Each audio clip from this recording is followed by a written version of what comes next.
नमस्कार दर्शकों, आप सभी का हनुकृपा यूट्यूब चैनल में हार्दिक स्वागत है। मैं यज्ञाचार्य मनोज शर्मा उपस्थित हुआ हूँ एक नई रोचक जानकारी के साथ। कलश स्थापना को लेकर के माताओं बहनों के मेरे पास काफ़ी प्रश्न आए कि गुरुजी एक ऐसा वीडियो बनाओ कि जिससे कलश स्थापन में हमसे कोई त्रुटि न हो। तो मैं आपको बता दूं कि शास्त्र प्रमाण है। मैं जो कुछ भी कहता हूं वह प्राचीन ग्रंथों में लिखे हुए प्रमाणों के आधार पर ही कहता हूं। मेरी कोई बात नहीं है उसका।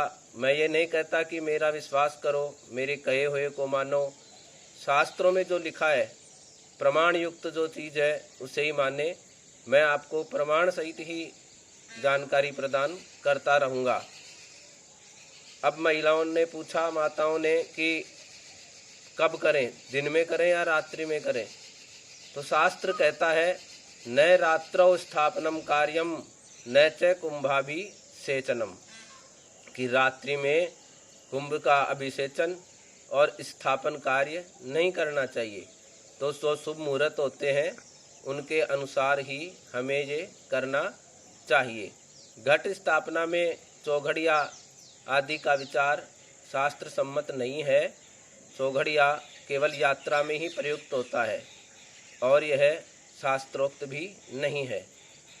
अब कभी भी कलश को खाली नहीं रखना चाहिए, नीचे कुछ रख कर के इसे स्थापित करना चाहिए। ऐसे नहीं कि कलश को भर करके वैसे ही रख दिया। यवान वही वापये तत्र, शास्त्र कहता है कि इसे यवान वही यानी जौ के ऊपर मिट्टी में जवारे लगा करके और फिर उस कलश को स्थापित करना चाहिए। अब प्रश्न आता है कि किस चीज़ का बना हुआ कलश लें, किस धातु कौन सा हो या कैसा हो। तो इसके लिए शास्त्र कहता है स्वर्णम वा राजतम वापि ताम्रम मृण्मयम तुवा, अर्थात स्वर्णम सोने का, राजतम चांदी का, तांबे का, इनका कलश काम में ले सकते हैं, ये बढ़िया है। अगर ये कलश नहीं ला सकते हैं तो फिर मिट्टी का कलश सबसे उत्तम माना गया है। मिट्टी के कलश को हम काम में लें। एक दिन पहले कलश में जल भर के रख दें ताकि मिट्टी पानी को अच्छी तरह से सोख ले और फिर दूसरे दिन जब कलश स्थापन करें तो वह ऐसे ही भरा रहे, 9 दिन तक वो खाली न हो पाए।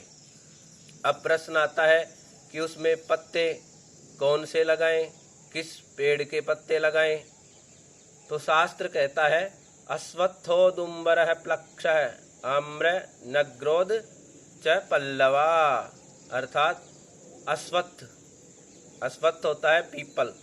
पीपल का पेड़ हमें लगा, पीपल के पेड़ के पत्ते काम में लें। उदुम्बर यानी गूलर के, प्लक्ष यानी पापड़ के, आम्र आम के और नग्रोध यानी बरगद के पेड़ के पत्तों को हम इसमें काम में लें। ये पंचपल्लवा हैं, 5 प्रकार के पत्ते काम में लिए जाते हैं। कई लोग ऐसे ही कह देते हैं, मूर्ख बना देते हैं कि जाओ 5 पत्ते ले आओ।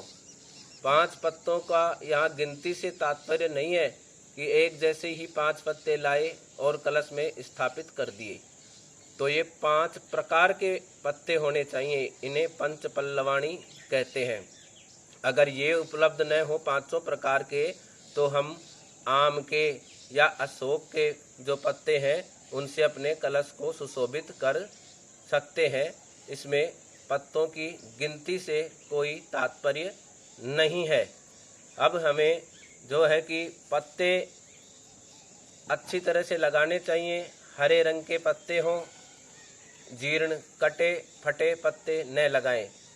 जीर्ण पत्रम हरत्यायु, जो जीर्ण पत्ता होता है टूटा हुआ कटा फटा, उससे आयु का क्षरण होता है, इसलिए हमें शुद्ध पत्ते ही काम में लेने चाहिए। अब प्रश्न उठता है किस दिशा में करें। तो यह पूर्व, उत्तर और ईशानम, ईशान दिशा, इनमें कलश स्थापित करना चाहिए। फिर प्रश्न आता है नारियल कलश पर कैसे रखें। तो नारियल सम्मुख रखना चाहिए। नारियल के विषय में मैंने पूर्व में जो वीडियो के माध्यम से पूरी जानकारी प्रस्तुत कर दी। अधिक जानकारी के लिए आप इस चैनल से जुड़े रहें और वीडियो को देखकर पूरी जानकारी प्राप्त कर सकते हैं। फिर कलश को हमें बीच में बिल्कुल नहीं हिलाना चाहिए। कलश में क्या है कि सारी ऊर्जा, सारी देवी देवताओं की शक्ति सब समाहित रहता है, इसलिए कलश को कभी भी हिलाना डुलाना नहीं चाहिए। कलश को खाली ऐसे ही न रखें, रक्त सूत्रेण वस्त्रेण, लाल रंग के कपड़े से या वस्त्र से उसको लपेट करके रखें। ध्यान रखें कलश पर नारियल कभी भी गांठ न बांधे, उसको लपेट दें, धागे को लपेट दें। कलश की जो गला है, कंठ है, उस पर भी लपेटें, गांठ न मारे। और बिना मंत्र के कभी भी कलश स्थापना न करें, यह शास्त्रों में वर्जित है। शास्त्र कहता है विधिना मंत्र पूर्वकम, मंत्र के द्वारा विधि विधान से ही कलश स्थापना करें, क्योंकि कलश स्थापना ही मुख्य है। अब समस्या आती है कि हर जगह विद्वान पंडित नहीं मिलते, तो कोई बात नहीं है, जहाँ तक संभव हो तो विद्वान पंडितों के द्वारा ही करवाएं। लेकिन आप स्वयं भी ओम वम वरुणाय नमः, पुनः एक बार बोलता हूँ, ओम वम वरुणाय नमः, इस मंत्र से आप जो है आह्वान कर सकते हैं। दैवाधीनम जगत सर्वम मंत्राधीनम देवता, क्योंकि सभी देवी देवता जो है उनके अधीन यह सारा संसार है और ये सब देवता मंत्राधीनम, मंत्रों के अधीन है। बिना मंत्र के कोई कार्य न करें। कलश में संपूर्ण देवताओं की कलाओं को एकत्रित करके भगवान विश्वकर्मा ने निर्माण किया था। इस कलश में सारे संसार की शक्तियाँ, सभी देवी देवताओं का निवास होता है, इसलिए कलश को सावधानी पूर्वक ही स्थापित करें।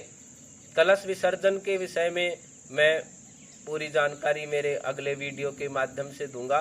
इसके लिए मेरे चैनल को सब्सक्राइब करें, पसंद आए तो शेयर करें, लाइक करें। मिलेंगे अगले वीडियो में कलश विसर्जन से जुड़ी विशेष जानकारी के साथ। अब आज का सुविचार, जब भी घर से निकलें तो माथे पर भगवान का चंदन लगा करके निकलें। इससे आपके मार्ग में आने वाली सभी रुकावटें जो है वो दूर हो जाएंगी और आपका उन्नति का मार्ग प्रशस्त होगा। तब तक के लिए जय माता दी।